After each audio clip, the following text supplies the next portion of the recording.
Hello everyone, स्वागत है आपका डेली करंट अफेयर्स में। मैं रजनीश मिश्रा आपके सामने लेकर हाजिर हुआ हूं अक्टूबर 2023 के मोस्ट इंपॉर्टेंट करंट अफेयर्स जो डिफरेंट न्यूज़पेपर से लिए गए हैं, जो आने वाले 2024 सिविल सर्विस एग्जामिनेशन के लिए बहुत इंपॉर्टेंट होने वाले हैं।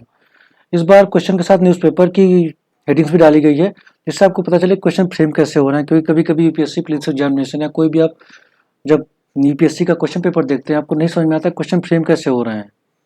आपको कभी कभी लगता है कि क्वेश्चन कहाँ से पूछ दिया, समझ में नहीं आ रहा है। बट वीडियो लेक्चर को देखने के बाद आपको समझ में आ गया कि क्वेश्चन फ्रेम कैसे होते हैं, और जो भी क्वेश्चन फ्रेम किए जा रहे हैं या जो भी यूपीएससी क्वेश्चन फ्रेम करता है, उसके रिगार्डिंग कोई ना कोई डेवलपमेंट जरूर हुआ रहता है, जिसकी वजह से वो टॉपिक या क्वेश्चन इंपॉर्टेंट हो जाता है। तो आइए स्टार्ट करते हैं आज का वीडियो लेक्चर।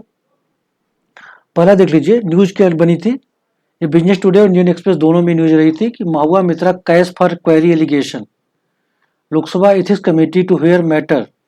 महुआ मित्रा जो है तृणमूल कांग्रेस की एमपी हैं, और उनके ऊपर जो है बीजेपी एमपी निशिकांत दुबे ने इनके ऊपर एक एलिगेशन लगाया है कि इन्होंने किसी बिजनेसमैन जिसका नाम दर्शन हीरानंदानी है, उनसे पैसे लेकर इन्होंने लोकसभा में ऑलमोस्ट 50 क्वेश्चन पूछे हैं। आउट ऑफ 75 क्वेश्चन 50 क्वेश्चन पूछे हैं अडानी ग्रुप के खिलाफ। तो इनको पे इल्जाम लगा कि इन्होंने पैसे लेके क्वेश्चन पूछे और लोकसभा का डेकोरम मेंटेन नहीं किया, और ये लोकसभा के जो इथिक्स और रेगुलेशंस है उसके खिलाफ है। इसके रिगार्डिंग इथिक्स कमेटी ने बीजेपी एमपी जो कि निशिकांत दुबे उनसे बोला है कि आप जो है एविडेंस प्रोवाइड कराइए। तब देखिए इथिक्स कमेटी यहाँ पे इंपॉर्टेंट हो जाता है। यूपीएससी पहले भी जो डिफरेंट कमेटीज है उनके ऊपर क्वेश्चन पूछ चुका है, चाहे एस्टिमेट कमेटी हो, चाहे पीएससी हो, चाहे public committee on public undertakings हो, इस पर क्वेश्चन पहले ही पूछ चुका है। तो इथिक्स कमेटी इस बार पूछ रहा है, तो ऐसे ही out of nowhere's question नहीं पूछ लेता जब तक कोई रिगार्डिंग डेवलपमेंट नहीं हुई हो। तो इथिक्स कमेटी पे डेवलपमेंट हुई है, इसका रिगार्डिंग क्वेश्चन बन सकता है। आइए क्वेश्चन देख लेते हैं इसके रिगार्डिंग क्या है। क्वेश्चन क्या कहता है, with reference to ethics committee of the parliament, consider the following statement. Statement 1, the committee was constituted in Rajya Sabha and Lok Sabha in 2000 and 1997 respectively. It consists of 20 members in Lok Sabha and 10 in Rajya Sabha, excluding the chairman nominated by Speaker of Lok Sabha and chairman of Rajya Sabha. They should hold the office for a term not exceeding 2 years. Only an MP can be examined for misconduct by ethics committee. ठीक है, इसमें देखना है how many of the above statements are incorrect. कितने statement पूछा incorrect है। पहला देख लेते हैं, this committee was constituted in Rajya Sabha and Lok Sabha in 2000 एंड 1997। ये गलत है, बिकॉज राज्यसभा 1997 में फॉर्म हुई थी और लोकसभा में 2002 में फॉर्म हुआ था इस कमेटी। तो पहला गलत हो गया, इनकरेक्ट हो गया। इट कंसिस्ट ऑफ 20 मेंबर, इन लोकसभा नहीं 15 मेंबर्स होते हैं, इंक्लूडिंग द चेयरमैन, एंड 10 इन राज्यसभा। यहाँ पे 15 होता है, यहाँ पे 10 होता है, इंक्लूडिंग द चेयरमैन जो नॉमिनेट किया जाता है speaker of Lok Sabha and chairman of Rajya Sabha. ठीक है, दूसरा भी क्या है, इनकरेक्ट है। They shall hold the office for term not exceeding 2 years, ये भी रॉन्ग है, क्योंकि यहाँ पे 1 ईयर के लिए इनका टर्म होता है, तो ये भी इनकरेक्ट हो गया। 1 2 3 इनकरेक्ट है। Only an MP can be examine for misconduct by this committee, it is the right option. So देख लीजिए हाउ मेनी पूछ रहा है, सी हो जाएगा। 1 2 3 गलत है, तो इसके 3 ऑप्शन जो है, 3 स्टेटमेंट गलत है। तो पहले का ऑप्शन हो जाएगा सही, क्या हो जाएगा जवाब, सी 3।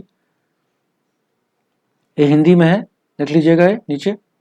और देख लेते हैं कि पार्लियामेंट्री कमेटीज बनाई क्यों गई हैं। क्योंकि देखिए पार्लियामेंट के पास ना तो इतनी मैन पावर है, ना तो इतनी एक्सपर्टीज होती है। आपको पता है इनका एजुकेशन लेवल कभी कभी इतना लो होता है, फिर भी मिनिस्टर बने रहते हैं, तो इनके अंदर एक्सपर्टीज नहीं होती है। और पार्लियामेंट के पास इतना वक्त भी नहीं होता है कि जो भी लेजिस्लेटिव मैटर इनके पास आए उन पर ड्वेल अपान करें या उन पर जो है स्क्रूटनी करें। तो जो भी मैटर आता है उनको एक्सपर्ट कमेटी के पास भेज दी जाती है, जिसे हम पार्लियामेंट्री कमेटी बोलते हैं। तो पार्लियामेंट्री कमेटी 2 टाइप की होती है, एक होती है परमानेंट और होता है अडाक कमेटी। परमानेंट में आपका फाइनेंस कमेटीज भी होती हैं, और ये जो अडाक और कुछ स्पेशल कमेटी होती है जिसे एथिक्स कमेटी बोले जाती है। परमानेंट कमेटी हर साल बनाई जाती है, और अडाक कमेटी कभी कभी जो स्पेशल रिक्वायरमेंट होती है तब उनको फॉर्म किया जाता है। ये होगी पार्लियामेंट कमेटीज की बात, और एथिक्स कमेटी आप लोग ध्यान से देख लीजिएगा। सेकंड क्वेश्चन पे आते हैं। सेकंड क्वेश्चन पीआईबी से ली गई है। Prime minister extend best wishes on the auspicious occasion of Kati Bihu, यह असम का एक फेस्टिवल है, इसके लिए प्रधानमंत्री ने लोग असम के लोगों को शुभकामनाएं दी हैं। अब इंपॉर्टेंट हो जाता है कटी बिहू या जितने भी बिहू फेस्टिवल्स हैं। मैंने बिहू फेस्टिवल पे एक क्वेश्चन फ्रेम किया है, आइए क्वेश्चन देख लेते हैं। Consider the following statements regarding Bihu festival. पहला स्टेटमेंट क्या कहता है, काटी बिहू या कोंगली बिहू। ये भी याद रखिए कि इसको बोलते क्या है, इसका सेकंड नेम भी होता है कि क्या हो सकता है, अभी कभी कभी पूछ लेता है। तो काटी बिहू या Kongali Bihu marks the culmination of the sowing season, बिल्कुल सही है। ये सोइंग सीजन की स्टार्ट जो है यहाँ से की जाती है, कल्मिनेशन की बात की जा रही है, सॉरी इसकी एंड की बात की जाए, सोइंग सीजन का एंड हो जाता है यहाँ पे, ठीक है। रंगो ये और कब किया जाता है, अक्टूबर से में स्टार्ट होता है मोस्टली ये। सेकंड देख लेते हैं, रंगोली बिहू या Bohag Bihu marks the beginning of Assamese new year and arrival of spring season, ये भी बिल्कुल सही बात है। ये जो है मार्क्स द बिगिनिंग अप्रैल से स्टार्ट होता है, beginning of Assamese new year बिल्कुल, और अराइवल ऑफ स्प्रिंग जो बसंत ऋतु होती है उसके अराइवल की बात करता है, ये उससे रिलेटेड है। अब Bhogali Bihu Magh Bihu marks the beginning of harvest season, ये गलत है, बिगिनिंग नहीं है, marks the end of harvest season जो कटाई का होता है ये जनवरी में स्टार्ट होता है। बिहू सीजन जो होते हैं ना ये 3 होते हैं, ठीक है, काटी बिहू, रंगोली बिहू एंड भोगाली बिहू। रंगोली बिहू ये देख लीजिए अप्रैल में होता है ये, भोगाली बिहू या माघ, माघ समझिए रहे हैं आप जनवरी, ये जनवरी में होता है, और कटी बिहू जो है ये अक्टूबर में होता है, ठीक है। तीनों ऑप्शन देख लेते हैं। तो which of the above statements are correct, जैसे मैंने बताया तीसरा वाला इनकरेक्ट है, बिकॉज बिगनिंग नहीं, ये इन हार्वेस्ट सीजन इंड से रिलेटेड है भोगाली बिहू। तो देख लेते हैं स्टेटमेंट में, 2 स्टेटमेंट कौन कौन से, 1 एंड 3, 1 एंड 2 सही है, बिकॉज तीसरा गलत है, इसका सही ऑप्शन हो जाएगा बी। ये हिंदी में दिया हुआ है, दोनों वीडियो लेक्चर आपके बाइलिंगुअल होने वाले हैं, तो देख लीजिए। थर्ड देख लेते हैं, थर्ड न्यूज़ क्या है, during September 2023 RPF rescued 895 children both boys and girls under operation Nanhe फरिश्ते। ऑपरेशन नन्हे फरिश्ते के बारे में बात की जा रही है, और ये न्यूज़ पीआईबी में थी, ये भी क्वेश्चन इंपॉर्टेंट हो जाता है। तो क्वेश्चन देख लेते हैं, operation Nanhe Farishte has been seen in the news recently, it is related to which of the following, prevention of child trafficking, prohibition of child labor, saving children from drug abuse, reuniting the last separated children with their family. It is the right answer. जितने बच्चे हैं वो जो अपने माँ बाप से बिछुड़ जाते हैं कभी कभी, उनको उनके पेरेंट्स से रीयूनाइट करने के लिए ये अभियान चलाया गया था नन्हे फरिश्ते, जो कि आरपीएफ द्वारा, रेलवे प्रोटेक्शन फोर्स द्वारा चलाया जा रहा है।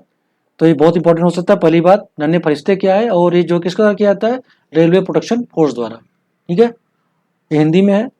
अगला क्वेश्चन देख लेते हैं, क्वेश्चन नंबर 4, इसका न्यूज़ देख लेते हैं। Prime minister Narendra Modi flagged of the countries first regional rapid transit system, ये हिंदू में भी रहा है, Indian express, times of India, financial express, आज में 8 या 10 न्यूज़पेपर में रहा है, क्योंकि बहुत ही इंपॉर्टेंट न्यूज रही है। इसका रिगार्डिंग क्वेश्चन जो फ्रेम किया गया उसको देख लेते हैं। Consider the following outcome regarding regional rapid transit system, इसका बोल रहा है कि जो सिस्टम है इसके अब पॉसिबल आउटकम क्या हो सकते हैं।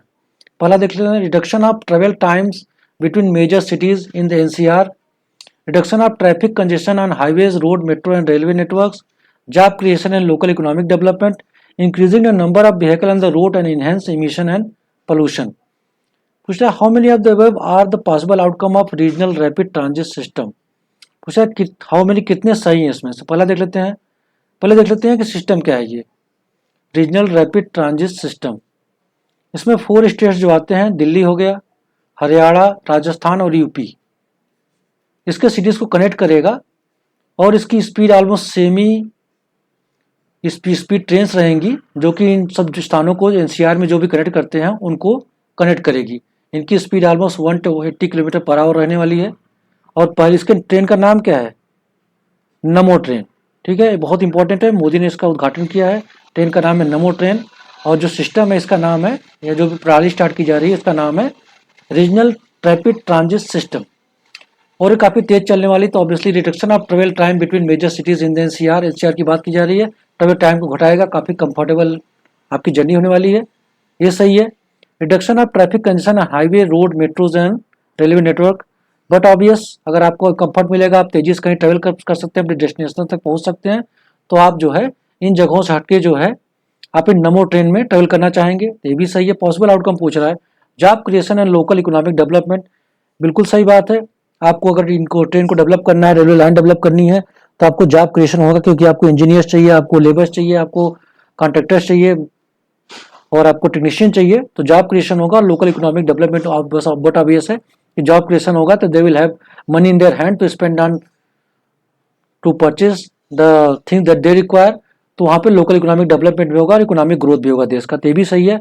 Increasing the number of vehicle on the roads and enhance emission and pollution, ये गलत हो गया, बिकॉज क्या होगा, आप पब्लिक ट्रांसपोर्ट यूज करना स्टार्ट करेंगे तब जो नंबर ऑफ व्हीकल्स है वो घटेंगी, न कि बढ़ेंगी, और जब घटेंगी तो जो है पोल्यूशन जो है वो कम होगा। तो फोर्थ वाला आपका गलत है। पूछ रहा how many of the above are the possible outcome of regional rapid transit system, 1 2 3 सही था, फोर्थ गलत है, तो इसका सही ऑप्शन हो जाएगा सी, 3 ओनली। ठीक है, अगला देख लेते हैं क्वेश्चन, इसका न्यूज देख लेते हैं पहले। The west Bengal government has decided to construct 3 river bridges, 2 over the Hooghly and 1 over the Ajay to boost trade and connect places of cultural important. Indian Express में न्यूज रही है। यहाँ पे हुगली रिवर बहुत इंपॉर्टेंट हो जाता है, ज्योग्राफिक क्वेश्चन बनता है, और इस पे क्वेश्चन देखिए क्या फ्रेम किया गया है। Consider the following statements regarding Hooghly river, this river is also known as Katiganga river in west Bengal, बिल्कुल सही है। Majority of the water comes from Farakka feeder canal instead of natural water, ये भी बिल्कुल सही है। It is eastern distributary of river Ganga, ये गलत है, ईस्टर्न नहीं है, वेस्टर्न ट्राइब्यूटरीज है। तो देख लेते हैं इसमें जो है मुर्शिदाबाद में गंगा जो है 2 पार्ट में डिवाइड हो जाती है, एक हो जाती है आपका हुगली और सेकंड जो बांग्लादेश में चली जाती है उसे बोलते हैं पद्मा, जो कि आगे जाके west of Bengal bay of Bengal में अपना वाटर डिस्चार्ज करती है। फोर्थ देख लेते हैं, Haldi Ajay Damodar and Rupnarayan rivers flow into this river, जो lower reach of Hooghly river है उसको जो है ये सब जो है वाटर फीड कराते हैं या वाटर यहाँ पे देते हैं। ठीक है, तो सिर्फ 3 वाला गलत है क्योंकि ये वेस्टर्न डिस्ट्रीब्यूटरी गंगा है ना कि ईस्टर्न, तो 1 2 एंड 4 सही है, थर्ड गलत है। Which of the above statement syndicate पूछ रहा है, तो आप देख लीजिए 3 ओनली, इसका सही ऑप्शन हो जाएगा डी। क्वेश्चंस बहुत मेहनत से फ्रेम किए जा रहे हैं, आप लोग प्लीज़ इसको देखिए और ज़्यादा से ज़्यादा लोगों तक शेयर करिए, क्योंकि ये आपको बेनिफिट करेगी, साथ में वही मेरे लिए मोटिवेशन होगा। आप ज़्यादा से ज़्यादा जब उनको लोग इसको देखेंगे और अप्रिशिएट करेंगे, जो भी आपको लग रहा है कमियाँ रह गई हैं प्लीज़ आप लोग कमेंट बॉक्स में जरूर बताइएगा, जिससे कि मैं उसको सुधार कर सकूँ। अगला क्वेश्चन देख लेते हैं, ये देखिए हुगली रिवर गंगा, ये पटना एक गंगे है, यहाँ फरक्का बैराज है जहाँ से कि ये मोस्ट ऑफ द रिवर है पानी रिसीव करती है, हुगली है यहाँ पे, और ये चली जाती है बांग्लादेश में जो कि बे ऑफ बंगाल में जाके अपना पानी डिस्चार्ज करती है पद्मा। ठीक है, गंगा को जो है बांग्लादेश में पद्मा के नाम से जाना जाता है। ठीक है, ये क्वेश्चन हो गया आपका। क्वेश्चन नंबर 6 देख लेते हैं, in the context of Bhim Shankar temple consider the following statement, Bhim Shankar temple की बात की जा रही है और यहाँ पे मैंने जो है न्यूज नहीं लिया बिकॉज बहुत छोटी सी न्यूज थी कि 2 पुजारियों के बीच में हुई विल बी द मेन पुजारी, इसके लिए जो है यहाँ पे दो गुटों में झगड़ा हुआ है, जिसकी वजह से ये जो है न्यूज में रहा है। टॉपिक इंपॉर्टेंट नहीं था बट ये क्वेश्चन इंपॉर्टेंट है art and culture point of view से, तो इसके ऊपर क्वेश्चन देख लेते हैं। In the construct of Bhim Shankar temple consider the following statement, dedicated to lord Shiva, it is considered one of the 12 holy jyotirlinga shrines in India. Bharat में 12 ज्योतिर्लिंग है, आपको एक बार नेम कर देता हूँ। सोमनाथ जो है सौराष्ट्र गुजरात में है, मल्लिकार्जुन आंध्र प्रदेश में है, महाकालेश्वर उज्जैन मध्य प्रदेश में है, ओंकारेश्वर खंडवा मध्य प्रदेश में है, केदारनाथ आपको पता है उत्तराखंड में है, भीम शंकर जैसा मैंने बताया आपको पूरे महाराष्ट्र में है, काशी विश्वनाथ वाराणसी उत्तर प्रदेश में है, त्र्यंबकेश्वर नासिक महाराष्ट्र में, वैद्यनाथ देवघर झारखंड में है, नागेश्वर द्वारकापुरम गुजरात में है, रामेश्वर आपके तमिलनाडु में रामेश्वरम में, गुमिकेश्वर औरंगाबाद महाराष्ट्र में है। तो 12 ज्योतिर्लिंग जो है पूरे इंडिया में है, जिसमें कि Bhimashankar one of them है। ठीक है, the temple is built in Dravidian style of architecture and third कहता है the temple feature intricate carving on walls huge court spaces and colossal pillars. Start करते हैं, यहाँ पे देखिए द्रविडियन नहीं है, नागरा स्टाइल में बनाया गया है, नॉर्थ के मोस्टली टेम्पल ऐसे बनाया गया नागरा स्टाइल में, तो इसका 2 गलत हो गया। पूछा how many of the statements are incorrect, सिर्फ 1 गलत है 2 वाला, सिर्फ नंबर कितने हैं 1, तो इसका सही ऑप्शन हो जाएगा ए। इसका जो मेन सैंक्टम है वो जो इसका मंदिर है उसके थोड़ा सा लोअर में रखा गया है, जैसा कि मोस्टली ज्योतिर्लिंग में है, और इसमें शनि देव का भी मंदिर है, और जो टेम्पल है 12 to 13 सेंचुरी में इसको बनाया गया था। ठीक है, और जो है temple feature intricate cravings on wall huge court spaces and colossal pillars, इसके फीचर्स हैं। और आपको सही जैसा बताया कौन सा सिर्फ इनकरेक्ट है, सिर्फ इसका सेकंड ऑप्शन इनकरेक्ट है जो कि 1 ऑप्शन है। ठीक है, हाउ मेनी पूछ रहा है, विच ऑफ द फॉलोइंग नहीं पूछ रहा है। ये ध्यान रखिएगा कि यूपीएससी ने इस बार नया ट्रेंड शुरू किया है 2023 थर्ड का आप जो प्रीलिम्स एग्जामिनेशन देखेंगे तो पहला ही क्वेश्चन ऐसे स्टार्ट होगा हाउ मेनी, इसलिए क्वेश्चन ऑन दोज लाइंस हम फ्रेम कर रहे हैं जिससे आपको वैसे क्वेश्चन भी करने में कोई परेशानी का सामना ना करना पड़े। अगला देख लेते हैं, ये देखिए वो टेम्पल है, ये भीम शंकर की डीटी है। अगला देख लेते हैं news. Iran's Mahsa Amini is awarded with Sakharov prize. Times of India में न्यूज़ रही है, तो हमने इस क्वेश्चन फ्रेम किया है साखराव प्राइज पे। देख लेते हैं क्वेश्चन नंबर 7 क्या कहता है। Recently Sakharov prize has been seen in the news. The prize is related to which of the following? Disarmament, food security, establishing peace in regions ravaged by war and protection of human rights. इसका सही option हो जाएगा D, protection of human rights and freedom of speech. इसमें देखिए महा Amini जो है ये ईरान की रहने वाली एक सोशल वर्कर थी 22 साल की, जिसने ईरान के जो रूल है, जो कंपल्सरी रूल है कि you have to wear head cheap, ठीक है, आपके सर के ऊपर आपको कपड़ा रखना होता है। जिन्होंने इसके खिलाफ जाना स्टार्ट कर दिया, इनको पुलिस कस्टडी में ले जाया गया, वहीं पर इनको मार दिया गया। तो यूरोपियन यूनियन ने जो है ये अवार्ड देना स्टार्ट किया, साखराव प्राइज, ठीक है। तो इसको जो है इनको मरणोपरांत महासा अमीनी को ये अवार्ड दिया गया है। तो क्वेश्चन बहुत इंपॉर्टेंट हो जाता है अब। और इसको जो है रशियन साइंटिस्ट थे अंद्राई साखराव, उन्हीं के नाम पे इसको स्टार्ट किया गया यूरोपियन यूनियन द्वारा 1988 में। देखिए सारे पॉइंट आप लोग याद कर लीजिए। रशियन साइंटिस्ट थे, उनके नाम पे स्टार्ट किया गया 1988 में यूरोपियन यूनियन द्वारा। और ये बात करता है ह्यूमन राइट्स और फ्रीडम ऑफ स्पीच को। 2023 में से महाशा अमीनी को दिया गया मरणोपरांत। और इनकी क्योंकि ईरान में इनके जो है पोस्ट इनकी पुलिस कस्टडी में डेथ हो गई थी, क्योंकि इन्होंने जो है वायलेट किया था इंडिया का जो ईरान के जो मैंडेटरी हेड चीफ लॉ है कि आपको अपने सर के ऊपर हमेशा कपड़ा बांधना होता है, इसके खिलाफ गए थे, इसलिए इनको मार दिया गया था। और इसीलिए इनको जो है मरणोपरांत अवार्ड दिया गया, जो रिलेटेड है protection of human rights and freedom of speech से। ठीक है, देख लीजिए, इंपॉर्टेंट क्वेश्चन है। अगला देखते हैं क्वेश्चन, न्यूज देख लेते हैं।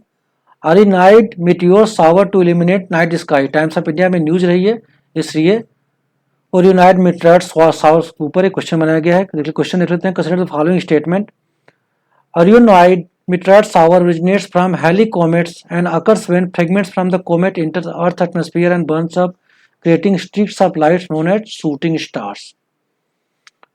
अगला देखते हैं statement. The best viewing condition can be in location with minimal light pollution. अगला स्टेटमेंट देखते हैं। Halley comet is a periodic comet that can be seen from earth approximately in every 20 to 25 years. 4 देख लेते हैं। Halley comet follows a highly elliptical orbit about the sun between the orbit of Mercury and Venus.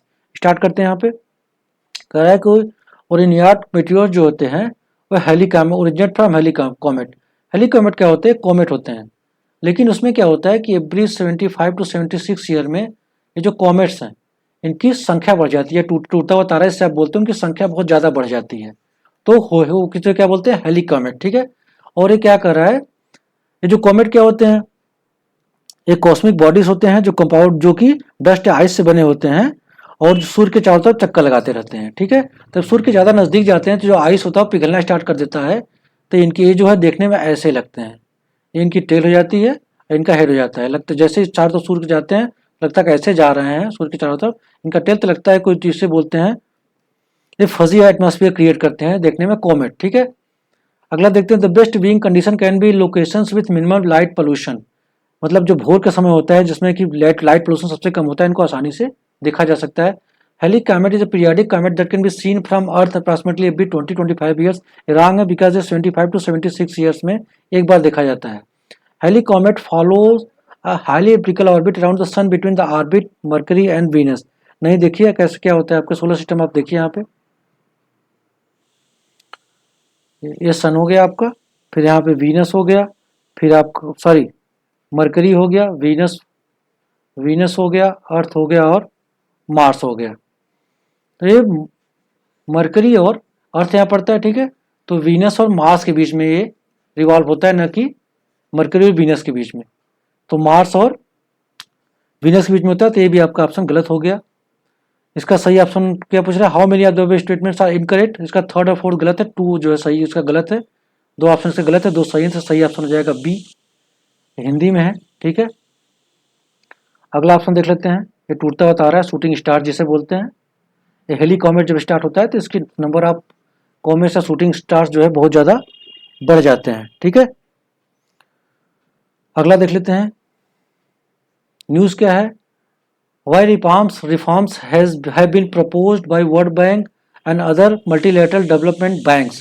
Indian Express में news रही है because G20 expert जो है उन्होंने क्या है मल्टीलेटरल डेवलपमेंट बैंक को स्ट्रेंथन करने के लिए उन्होंने कुछ उपाय सुझाए हैं, जिसके बारे में तो जो है मल्टीलेटरल डेवलपमेंट बैंक जो है ये इंपॉर्टेंट हो जाता है। इन पे क्वेश्चन बन सकता है, इसलिए इसमें क्वेश्चन फ्रेम किया गया है। क्वेश्चन देख लेते हैं। With reference to multilateral development banks consider the following statements. They are financial institution, global financial institutions होते हैं whose member include developed country only. They provide loan, grants and technical assistance to developing country for their socio economic development. In these institutions, generally both the developed and developing countries contribute to the lending pool.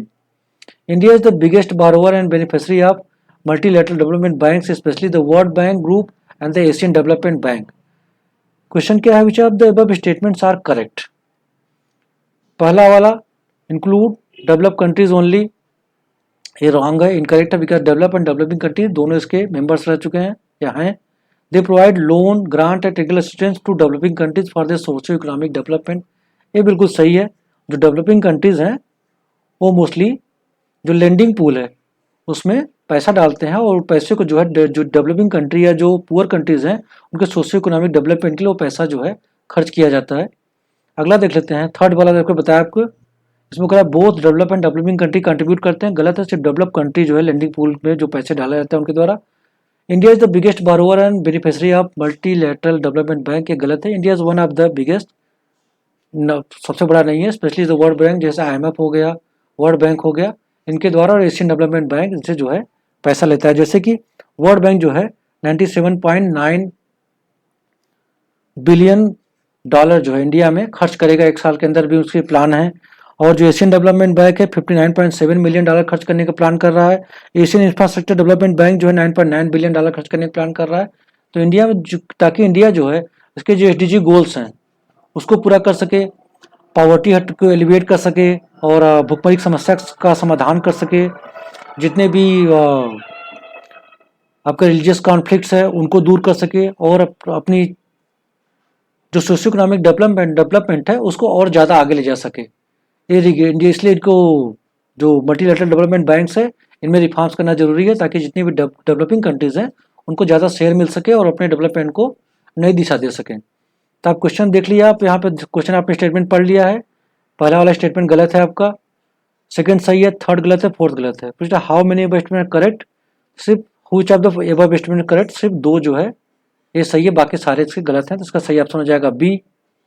Hindi में आप देख लीजिएगा और इसका PDF Hindi English दोनों भाषाओं में free है, तो आप डाउनलोड करके क्वेश्चन सॉल्व करने की कोशिश करिएगा। उसके बाद प्लीज़ आप वीडियो लेक्चर देखिए जिससे आपको समझ में आए कि आप कितने क्वेश्चन सही कर पाते हैं। उस हिसाब से आपको पता चलेगा कि आपकी प्रिपरेशन अभी किस स्तर पे है। अगला देख लेते हैं क्वेश्चन नंबर 10। उसके पहले न्यूज़ देख लेते हैं। Scientist surprise by source of largest quake detected on Mars, इसे बोलते हैं मार्स क्वेक। अर्थ पे क्वेक आता है उसे अर्थक्वेक बोलते हैं, मार्स पे आता है उसे मार्स क्वेक बोलते हैं। Consider the following statement, statement 1 और 2 दिया गया है।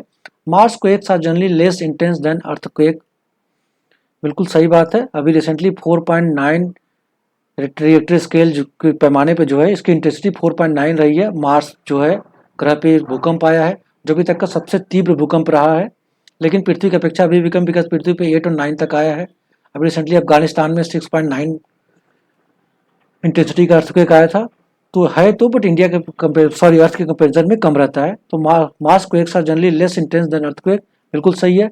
Mars is geologically more active planet compare to Earth, ये आपका गलत है बिकॉज मार्स अर्थ के कंपेरिजन में काफ़ी बड़ा है और जियोलॉजिकली ज़्यादा जो है स्टेबल है, इसलिए अर्थक्वेक भी कम आते हैं, उनकी इंटेंसिटी भी कम होती है। ठीक है, और ये जो अर्थक्वेक आया है ये प्लेट टेक्टोनिक की वजह से आया है।